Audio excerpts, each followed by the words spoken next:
Apples have cores. And the last thing I ever want to be related to is a piece of fruit. And elephants have trunks. And elephants, that's a new one. And That's I like actually it even not better. true. They have weird dongs. Like ducks. Ducks have weird dicks. Nice. But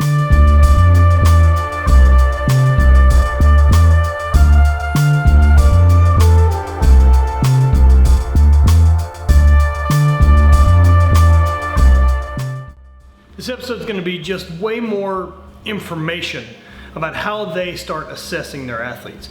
Once you can start assessing athletes and figure out where their weak spots are, you can start figuring out and building a plan how to address those and make your athletes better for performance.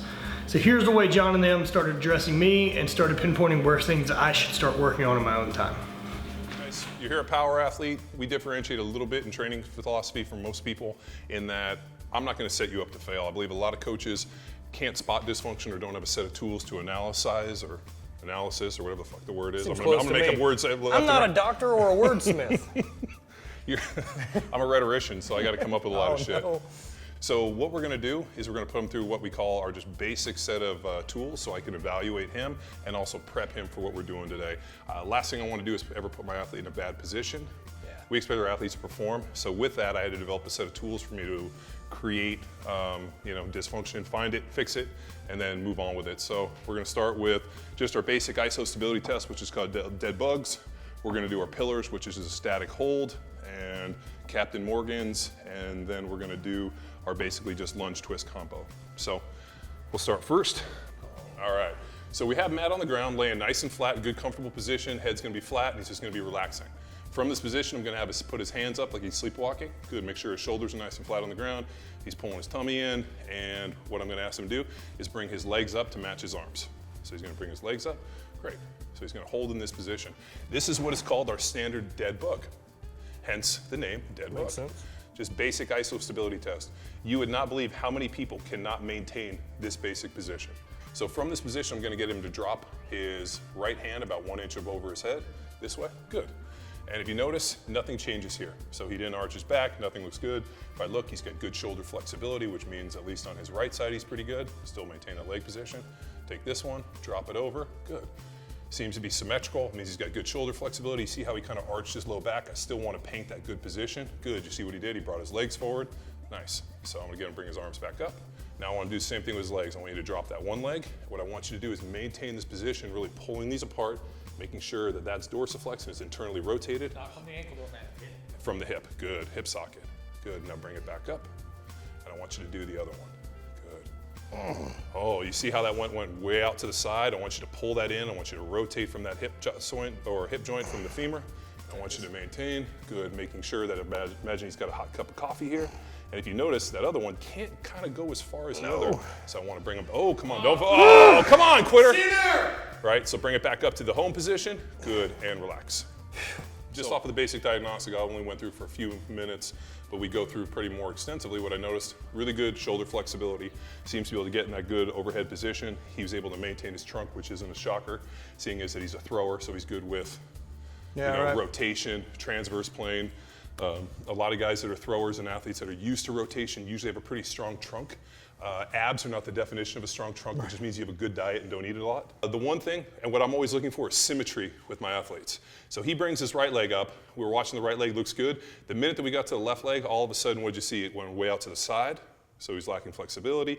He was really lacking the ability to maintain that good position and really force it this way. So as he went out, he splayed open. The best athletes in the world are the best because they can actually speak the most amount of words, I guess you could say. So all of a sudden, he injures himself.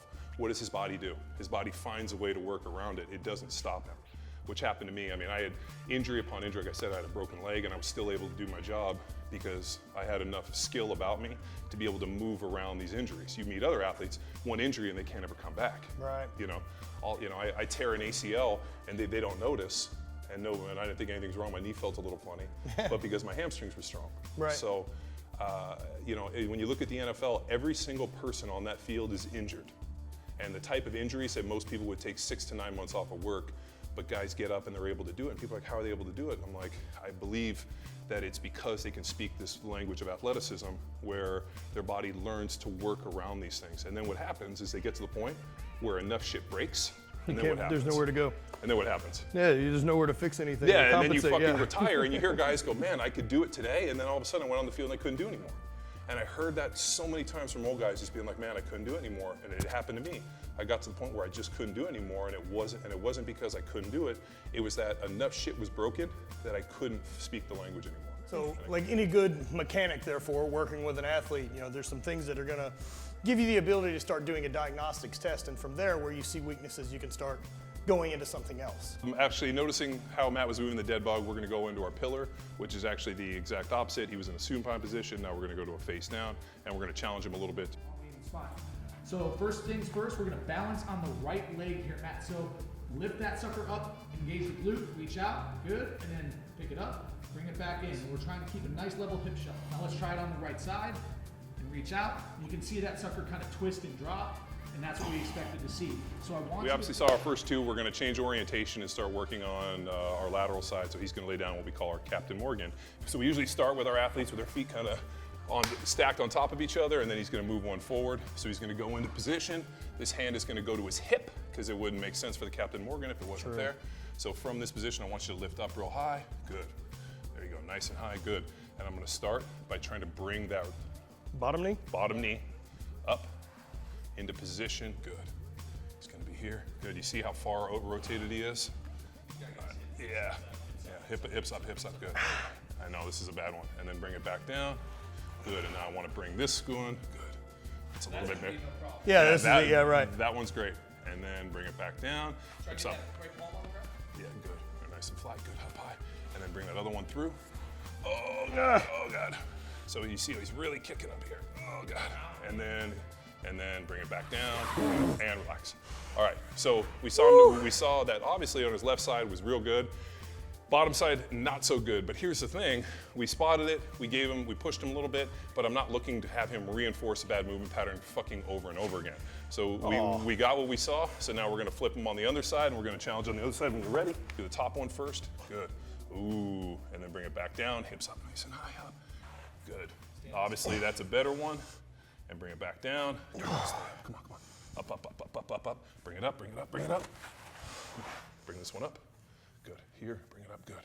Keep lifting, good. Back down. And then let's bring that one back one through one more time. You can do it. Fight. Good. And bring it back to start, home, and relax. I remember years ago, we hated doing any type of like sit up or trunk work. So what do? We started doing it first because we knew we'd just walk out and be like, fuck, we've been here too long, let's go. So I'll end up starting to do stuff like that as like I'll superset it during my first like 3 warm-up sets on squats or anything like that. And we really do the dead bug and like kind of these different, obviously the collection of movements we do just to kind of figure out planes of movement. So I mean, power athletes' base philosophy is this idea of primal movement patterns. Love it. Which is you got to be able X, Y, and Z, lower axis, which is hinging, which is squatting, stepping, and lunging, which if you think about, if I'm playing football and just really any sport, I'm going to be in this position, which is my basic hinge. I'm going to take a step, and then I'm going to hurdle, which is my transition of X, Y, and Z axis, which we know is athleticism, which is like the tying together of X, Y, and Z axis in a very meaningful, simple, fast way. So what we did is we started kind of breaking these things up into different movement patterns so we could test them. So you did supine, now we're going face down, and then the next one will be our lateral. All right. Obviously we went through our dead bug, our pillar, Captain Morgan, and now we're going to kind of put it all together with a nice vertical orientation, and we're going to kind of go from our X, Y, and Z axis. So Luke is going to do our leg cradle. He's going to pull that leg up, and then he's going to reach for the heel, get a good stretch. You notice he's in a nice tall position. He's going to lunge out, take a nice long lunge. Let's take a look at his lunge. If you notice, he's on a good wide lunge, just like he would be if he was in his universal athletic position, so he's not lunging on a tightrope. From that position, he's going to put his hands out, and he's going to rotate, and he's going to go for that heel touch. And if you look what he's looking to do, get a lot of rotation here, big stretch. He's probably not going to touch his heel, but we're still going to fight for it. He's going to come through, back up, and if you notice, he's coming right into it. There's no wedding step, so he's driving right back into it. And those of you guys that have been to a wedding know what a wedding step is, that weird little awkward pause. He's going to get back, put his hands out, and rotate. Good, and he's coming here. Did you notice he's driving these suckers in so that his hips stay nice and straight forward, and then back, and he's going to go through again, and good. I'm going to expect to see a little bit of dysfunction. I mean, obviously we talked about him being a thrower. If he's here, everything he's going to be doing is going to be opening and rotating. Obviously his left side, he's having, or right, I think it's his left side, he's having some issues. So we're going to watch him go through it. I'd expect when he goes for his rotation, he's going to have a little bit of limitation, but that's why we do the drills. Let's see it. There you go. Keep that left knee on the inside. Squeeze that left knee in. So you got pretty good rotation that way. Good, let's go back the other way. Nice, across the body. Keep that knee in. Keep going. Breathe. And keep come back up. Good, and back through. And one more.